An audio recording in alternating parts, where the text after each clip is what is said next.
പകർന്നിരിക്കുന്ന ഏറ്റവും ശ്രേഷ്ഠകരമായ ഒരു അനുഭവം എന്ന് പറയുന്നത് ദൈവിക സമാധാനം എന്നുള്ളതാണ്, അല്ലേ? അതുകൊണ്ടാണ് പറയുന്നത് ദൈവത്തിൻ്റെ സമാധാനം. ആമേൻ. നമ്മുടെ എല്ലാം ഉള്ളിൽ എന്ത് ചെയ്തിരിക്കുകയാണെന്ന് പറയുന്നത് പകർന്നിരിക്കുകയാണ്. ഫിലിപ്പിയർ 4-ാം അധ്യായം അതിൻ്റെ 7-ാമത്തെ വാക്യം വായിക്കുമ്പോൾ അവിടെ നമ്മൾ വായിക്കുന്നത് അവൻ സകല ബുദ്ധിയെ കഴിയുന്ന സമാധാനം നിങ്ങളുടെ ഉള്ളിൽ എന്ത് ചെയ്തിരിക്കുന്നതാണ്, പകർന്നിരിക്കുന്നു എന്നുള്ളതാണ്. ശ്രദ്ധിക്കണമേ. ഹല്ലേലൂയ. സകല ബുദ്ധിയെ കവിയുന്ന ദൈവിക സമാധാനം നിങ്ങളുടെ ഉള്ളിൽ പകർന്നിരിക്കുന്നു. മാത്രമല്ല ഗലാത്യ ലേഖനം നമ്മൾ പഠിക്കുമ്പോൾ ഗലാത്യ ലേഖനത്തിൽ സമാധാനത്തെ കുറിച്ച് പറയുന്നത് ആത്മാവിന്റെ ഫലമായിട്ടാണ്, അല്ലെ? ആത്മാവിന്റെ ഫലമായിട്ടാണ് എന്ത് ചെയ്യുന്നത്, സമാധാനത്തെ കുറിച്ച് പറയുന്നത്. അപ്പോൾ ഈ കർത്താവ് സമാധാനമായി നമ്മോട് കൂടെയുള്ള ദൈവമായതുകൊണ്ട് നമ്മളെല്ലാവരും എങ്ങനെയുള്ളവരായിരിക്കണമെന്ന് ദൈവജനം പറയുന്നത് ദൈവിക സമാധാനം അനുഭവിക്കുന്നവരായി. ഹല്ലേലൂയ. നമ്മുടെ ജീവിതത്തിന്റെ എല്ലാ മേഖലകളിലും എല്ലാ ഇടങ്ങളിലും നമ്മൾ എന്ത് ചെയ്യണം, ദൈവത്തിന്റെ സമാധാനത്തെ അനുഭവിക്കുവാനായിട്ട് ഇടയായി തീരണം. ഹല്ലേലൂയ. എന്ന് പറഞ്ഞാൽ മനുഷ്യന്റെ ജീവിതത്തിൽ അവന് നഷ്ടപ്പെട്ടു പോയത് സമാധാനമായിരുന്നു, അല്ലെ? മനുഷ്യന്റെ ജീവിതത്തിൽ അവന് നഷ്ടപ്പെട്ടു പോയത് സമാധാനമാണ്. കാരണം ഹല്ലേലൂയ, അവൻ ദൈവത്തോട് മറുതലിച്ച്, അല്ലെ, ദൈവത്തെ അവിശ്വസിച്ച്, ദൈവം പറഞ്ഞ വാക്കിന് വില കൊടുക്കാതെ ദൈവത്തെ അവിശ്വസിച്ച് അവൻ പാപം ചെയ്തത് കൊണ്ട് ഒന്നാമതായിട്ട് അവനെന്ത് സംഭവിച്ചു, ആത്മീകമായ മരണം അവന്റെ ജീവിതത്തിൽ സംഭവിക്കുവാനായിട്ട് ഇടയായി തീർന്നു. തൻ മുഖാന്തരം പിന്നെ അവൻ ആരായി മാറി, സമാധാനമില്ലാത്തവനായിട്ട് മാറുവാൻ ഇടയായി തീർന്നു. അതിനുശേഷം ഹല്ലേലൂയ അവൻ സ്വസഹോദരനെ കൊല്ലുന്ന നിലയിലേക്ക് എന്ത് ചെയ്തു, മാറി, അല്ലേ? മനുഷ്യൻ സ്വസഹോദരനെ കൊല്ലുന്ന നിലയിലേക്ക് മാറി അവൻ ആരായി മാറി, കൊലപാതകിയായിട്ട് മാറുവാനായി ഇടയായി തീർന്നു. ആ പാപവും ആ അസമാധാനവും മനുഷ്യന്റെ ഉള്ളിൽ അങ്ങനെ തന്നെ ഉണ്ടായിരുന്നത് കൊണ്ട് ആണ് അവൻ എന്ത് ചെയ്യുന്നത്, അവൻ ദൈവത്തെ, യേശുവിനെ പോലും കൊല്ലുവാൻ അവർക്ക് യാതൊരു മടിയും ഉണ്ടായിരുന്നില്ല. ഹല്ലേലൂയ. അപ്പൊ 3 നിലകളിൽ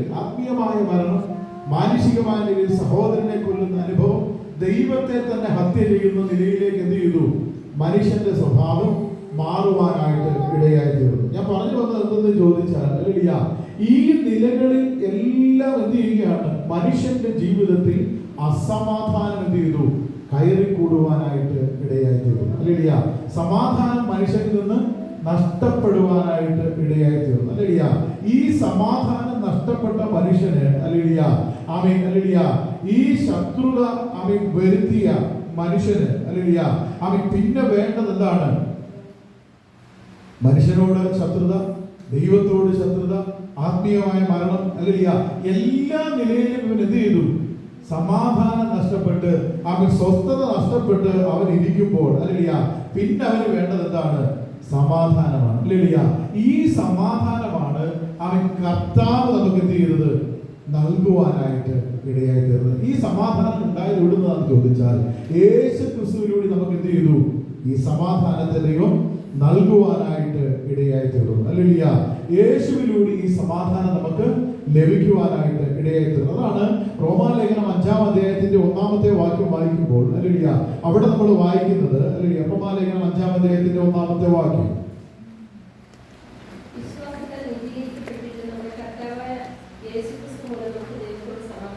കർത്താവായ യേശു ക്രിസ്തു മൂലം നമുക്ക് എന്തുണ്ടെന്ന് പറയുന്നത്, ദൈവത്തോട് സമാധാനമുണ്ട് എന്നാണ് ദൈവത്തിന്റെ വചനം നമ്മളെ പഠിപ്പിക്കുന്നത്. അപ്പോൾ യേശു ക്രിസ്തു മുഖാന്തരമായിട്ട്, യേശുക്രിസ്തുവിനെ അറിഞ്ഞത് മുഖാന്തരമായിട്ട്, യേശുവിലൂടെ രക്ഷയുടെ മുഖാന്തരമായിട്ട് നമുക്ക് എന്ത് സംഭവിച്ചു, ദൈവത്തോട് സമാധാനം ഉണ്ടാകുവാനായിട്ട് ഇടയായി തീർന്നു, അല്ലേ?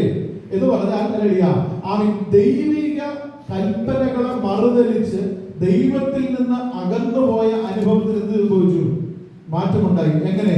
യേശു ക്രിസ്തുവിലൂടെ നമുക്ക് ആ സമാധാനം മടക്കി ലഭിക്കുവാനായിട്ട് ഇടയായി തീർന്നു. ഹല്ലേലൂയ. എഫെസ്യ ലേഖനം 2-ാം അധ്യായം അതിന്റെ 14 മുതൽ 17 വരെയുള്ള വാക്യങ്ങൾ വായിക്കുമ്പോൾ അവിടെ നമ്മൾ ഇങ്ങനെ വായിക്കുന്നു. ഹല്ലേലൂയ. എഫെസ്യ ലേഖനം 2-ാം അധ്യായത്തിന്റെ 14 മുതൽ 17 വരെയുള്ള വാക്യം, അവൻ നമ്മുടെ സമാധാനം. അവൻ ഇരുപക്ഷത്തെയും ഒന്നാക്കി.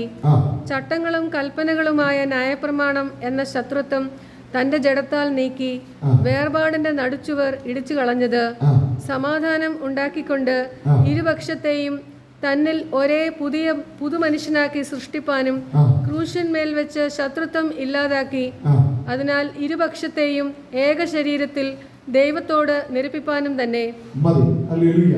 ഇവിടെ നമ്മൾ വായിക്കുന്നത് മനുഷ്യനോട് തന്നെ എന്ത് ചെയ്തു? സമാധാനം ലഭിക്കുവാനായിട്ട് ഇടയായി തീർന്നു. എന്ന് പറഞ്ഞാൽ എന്നെ കേൾക്കുന്ന ദൈവത്തിന്റെ ജനമേ, ഹല്ലേലൂയ, വ്യക്തിപരമായും കുടുംബമായിട്ടും സഭയായും ഒക്കെ ദൈവം നമ്മളെ വിളിച്ചിരിക്കുന്നത് എന്തിനാണെന്ന് ചോദിച്ചാൽ ഈ സമാധാനം അനുഭവിക്കുവാൻ വേണ്ടിയാണ്. ഹല്ലേലൂയ. ദൈവം അതാണ് പറയുന്നത്, സകല ബുദ്ധിയെ കവിയുന്ന ദൈവിക സമാധാനം എന്ത് ചെയ്യണം? നിങ്ങളുടെ ഉള്ളിൽ വസിക്കുവാനായിട്ട് ഇടയായി തീരണം. ഹല്ലേലൂയ. സമാധാനം ഒരു മനുഷ്യന്റെ ഉള്ളിൽ ഉണ്ടാകുക എന്ന് പറഞ്ഞാൽ വളരെ പ്രാധാന്യമുള്ള കാര്യമാണ്. ഹല്ലേലൂയ. അപ്പൊ ദൈവം നമ്മളെ വിളിച്ചിരിക്കുന്നത് എന്തിനു വേണ്ടിയിട്ടാണ്? ഈ സമാധാനം അനുഭവിക്കേണ്ടതിനായിട്ടാണ്. അതാണ് ഹല്ലേലൂയ 1 കൊരിന്ത്യർ ലേഖനം നമ്മൾ വായിച്ചത്. 1 കൊരിന്ത്യർ ലേഖനം ഹല്ലേലൂയ 7-ാം അധ്യായത്തിന്റെ 15-ാമത്തെ വാക്യം വായിക്കുമ്പോൾ 1 കൊരിന്ത്യർ ലേഖനം 7-ാം അധ്യായത്തിന്റെ 15-ാമത്തെ വാക്യം ഹല്ലേലൂയ അവിടെ നമ്മൾ ഇപ്രകാരമാണ് വായിക്കുന്നത്: അവിശ്വാസി വേർപിരിയുന്നുവെങ്കിൽ പിരിയട്ടെ. 7-ാം അധ്യായത്തിന്റെ 15-ാമത്തെ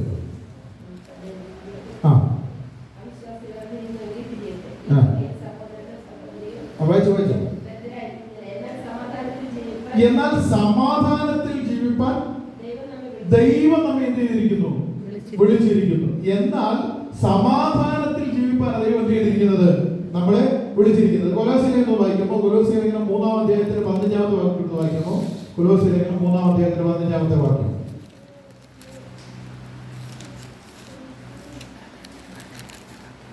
കൊലോസ്യലേഖനം 3-ാം അധ്യായത്തിന്റെ 15-ാമത്തെ വാക്യം.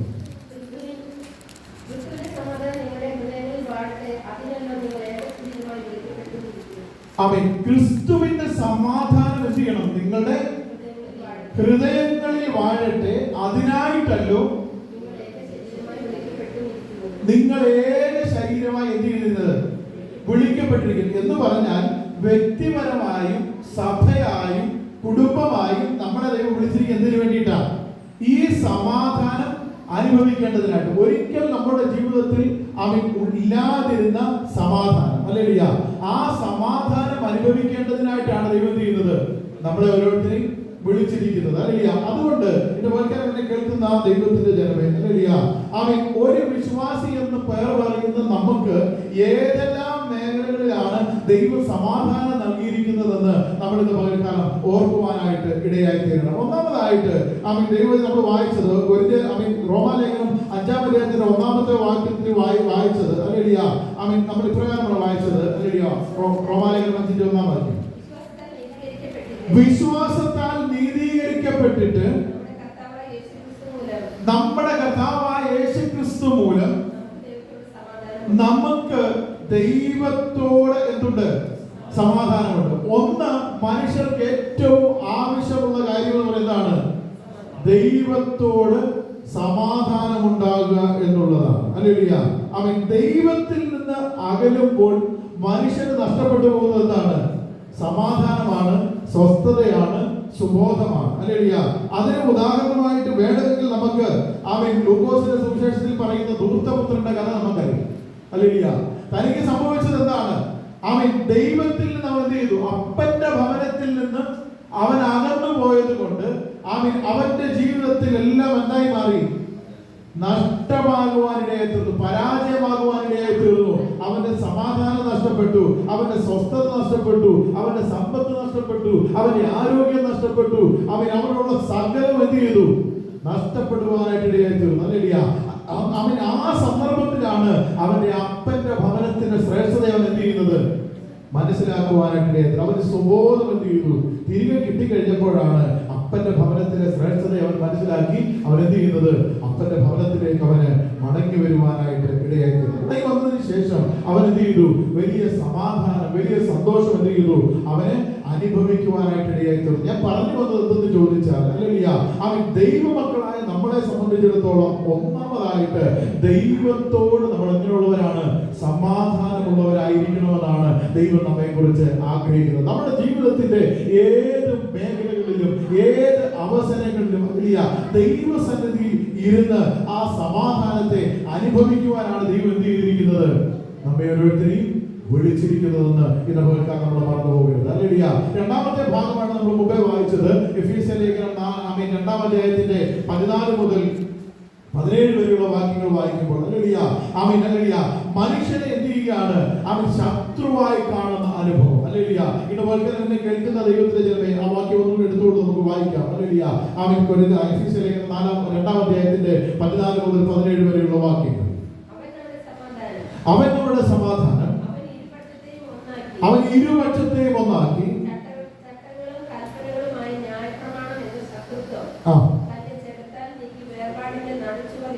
വേർപാടിന്റെ നടുചുവരുകളെ എല്ലാം എന്ത് ചെയ്തു? ഇടിച്ചു കളഞ്ഞു.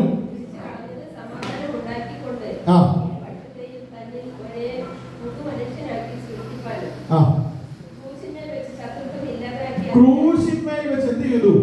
ഈ ശത്രുത്വം എല്ലാം എന്ത് ചെയ്തു എന്ന് പറയുന്നത് ഇല്ലാതാക്കി കളയുവാനിടയായി തീർന്നു. എന്ന് പറഞ്ഞാൽ അവൻ ഇരുപക്ഷത്തെയും ഒന്നാക്കി എന്ന് പറഞ്ഞാൽ മനുഷ്യരുടെ ഇടയിൽ എന്തുണ്ടായിരുന്നു? അകൽച്ചയുണ്ടായിരുന്നു. ഹല്ലേലൂയ. ആമേൻ. യഹൂദനെന്നും യവനനെന്നും ഇങ്ങനെയുള്ള വ്യത്യാസങ്ങൾ എവിടെ ഉണ്ടായിരുന്നു? ആമേൻ, മനുഷ്യരുടെ ഉണ്ടായിരുന്നു. എന്നാൽ യേശുക്രിസ്തു മുഖാന്തരമായിട്ട് ഈ നടിച്ചുവരികളെല്ലാം എന്ത് ചെയ്തു? ഇടിച്ചു. എല്ലാവരും ദൈവസന്നിധിയിൽ ഒരുപോലെ ഒന്നായി മാറുവാനായിട്ട് ഇടയായി തീർന്നു. ഹല്ലേലൂയ. അതുകൊണ്ട് ഹല്ലേലൂയ, മനുഷ്യരോടുള്ള അസമാധാനം എന്ത് ചെയ്തു? ഇല്ലാതെയായി. യേശുക്രിസ്തു മുഖാന്തരമായിട്ട് ഈ നടിച്ചുവരി ഇടിച്ച് എല്ലാവരും ഒന്നായി മാറിയത് കൊണ്ട് ഹല്ലേലൂയ, മനുഷ്യരോട് നമുക്ക് എന്തായി മാറി? സമാധാനമുള്ളവരായി മാറി എന്നാണ് ദൈവത്തിന്റെ വചനം പഠിക്കുമ്പോൾ നമുക്ക് മനസ്സിലാക്കുവാനായിട്ട് ഇടയായി തീരുന്നത്. ഇന്ന് വാഗ്ദാനം എന്നെ കേൾക്കുന്ന ദൈവജനമേ, ഹല്ലേലൂയ, മനുഷ്യരോട് നിങ്ങൾക്ക് സമാധാനമായി ഇരിക്കുവാൻ കഴിയുന്നില്ല എങ്കിൽ ഹല്ലേലൂയ, നമ്മൾ എന്ത് ചെയ്യണം? ചിന്തിക്കുവാനായിട്ട് ഇടയായി തീരണം. ഹല്ലേലൂയ. മനുഷ്യർ ഒരിക്കലും നമ്മുടെ ശത്രുക്കൾ അല്ലേ അല്ല. ഹല്ലേലൂയ. ഒരു മനുഷ്യരോട് നമ്മൾ എന്ത് ചെയ്യരുത്? ശത്രുത ഉണ്ടാകുവാൻ പാടില്ല. മനുഷ്യരാരും നമ്മുടെ ശത്രുക്കൾ. അവരാരാണ്? നമ്മുടെ സഹജീവികളാണ്. ഹല്ലേലൂയ. അവർ ദൈവത്തിന്റെ വകയാണ്. ഹല്ലേലൂയ. അവരെല്ലാവരും ആരാണ്? ദൈവത്താൽ സൃഷ്ടിക്കപ്പെട്ടവരാണ്. ദൈവത്തിന്റെ കൈവേലയാണ് എന്ന് നമ്മൾ എന്ത് ചെയ്യരുത്? മറന്നു പോകരുത്. അതുകൊണ്ട് ഓരോ മനുഷ്യരോട് നമ്മൾ എന്ത് ചെയ്യുന്ന പറയുന്നത്? ശത്രുത പുലർത്തുവാനായിട്ട് ഇടയായി തീരരുത്. ഹല്ലേലൂയ. മനുഷ്യരോട് നമുക്ക് എന്തുണ്ടെന്ന് പറയുന്നത്? നിരപ്പ് പ്രാപിക്കുവാനായിട്ട് ഇടയായി തീർന്നു എന്നാണ് ദൈവത്തിന്റെ വചനം നമ്മളെ ഓർമ്മപ്പെടുത്തുവാനായിട്ട് ഇടയായി തീർന്നത്. ഹല്ലേലൂയ. അതുകൊണ്ട് ഹല്ലേലൂയ, നമ്മൾ ദൈവത്തിൽ നിന്ന് അകന്നു പോയപ്പോഴും നമ്മൾ ദൈവത്തിൽ അല്ലാതിരുന്നപ്പോഴും ഹല്ലേലൂയ, ദൈവം എന്ത് ചെയ്തിട്ടില്ല? നമ്മളെ ശത്രുവായി കണ്ടിട്ടില്ല. അല്ലേ? കർത്താവ് നമ്മളെ എന്ത് ചെയ്തിട്ടില്ല? ശത്രുവായി കണ്ടിട്ടില്ല. എന്താ? നമ്മൾ ദൈവത്തോടുള്ള കൂട്ടായ്മ നഷ്ടപ്പെടുത്തി പോയവരായതുകൊണ്ട് ഇനി അവരോട് എനിക്കൊരു ബന്ധവുമില്ല എന്ന് പറഞ്ഞ് ദൈവം എന്ത് ചെയ്തിട്ടില്ല? നമ്മളോട് ശത്രുത പുലർത്തിയിട്ടില്ല. ഇല്ലേ? ദൈവവചനം പഠിക്കുമ്പോൾ നമ്മൾ വായിക്കുന്നത് എങ്ങനെയാ? നാമോ പാപികളായിരിക്കുമ്പോൾ തന്നെ അവൻ ചെയ്തു, നമ്മെ സ്നേഹിച്ചു. അതാണ് ദൈവത്തിന്റെ പ്രത്യേകത എന്ന് പറയുന്നത്. ഇത് വായിക്കാൻ കേൾക്കുന്ന ദൈവത്തിന്റെ ജനമേ, ഒന്നാമത് നമുക്ക് ദൈവത്തോട് സമാധാനം ഉണ്ടായി. 2, സഹജീവികളോട് എന്തുണ്ടായി? സമാധാനം ഉണ്ടാകുവാനായിട്ട് ഇടയായി തീർന്നു. അതുകൊണ്ട് എന്നെ കേൾക്കുന്ന ദൈവത്തിന്റെ ജനമേ, ഹല്ലേലൂയ, നമ്മുടെ ഉള്ളിൽ എന്തെങ്കിലും അങ്ങനെയുള്ള പ്രയാസങ്ങൾ ഉണ്ടെങ്കിൽ, ഹല്ലേലൂയ, ശത്രുത മനോഭാവം ഉണ്ടെങ്കിൽ അത് ദൈവത്തിന്റെ സ്വഭാവമല്ല, അത് ദൈവത്തിന്റെ സമാധാനം അനുഭവിക്കുന്നവരുടെ സ്വഭാവമല്ല എന്ന് തിരിച്ചറിഞ്ഞുകൊണ്ട് നമ്മൾ എന്ത് ചെയ്യണം? നിരപ്പ് പ്രാപിക്കുവാനായിട്ട് ഇടയായി തീരണമെന്നാണ് ദൈവത്തിന്റെ വചനം നമ്മളെ ഓർമ്മപ്പെടുത്തുന്നത്. ഹല്ലേലൂയ. മൂന്നാമതായിട്ട് നമുക്ക് സമാധാനം ലഭിച്ചത്, ഹല്ലേലൂയ, കൊലോസ്യ ലേഖനം 3-ാം അധ്യായത്തിന്റെ 15-ാം വാക്യം വായിക്കുമ്പോൾ, ഹല്ലേലൂയ, മൂന്നാമത്തെ മേഖല, ഹല്ലേലൂയ, കൊലോസ്യ ലേഖനം 3-ാം അധ്യായത്തിന്റെ 15-ാമത്തെ വാക്യം, ക്രിസ്തുവിന്റെ സമാധാനം നിങ്ങളുടെ ഹൃദയങ്ങളിൽ എന്ത് ചെയ്യണം? വാഴുവാനായിട്ട് ഇടയായി തീരണം. ഒന്ന്, ദൈവത്തോട് സമാധാനം ഉണ്ടാകണം, സഹജീവികളോട് സമാധാനം ഉണ്ടാകണം. മൂന്നാമതായിട്ട് പറയുന്നു, ക്രിസ്തുവിന്റെ സമാധാനം എന്ത് ചെയ്യണം? നിങ്ങളുടെ ഹൃദയങ്ങളിൽ വാഴുവാനായിട്ട്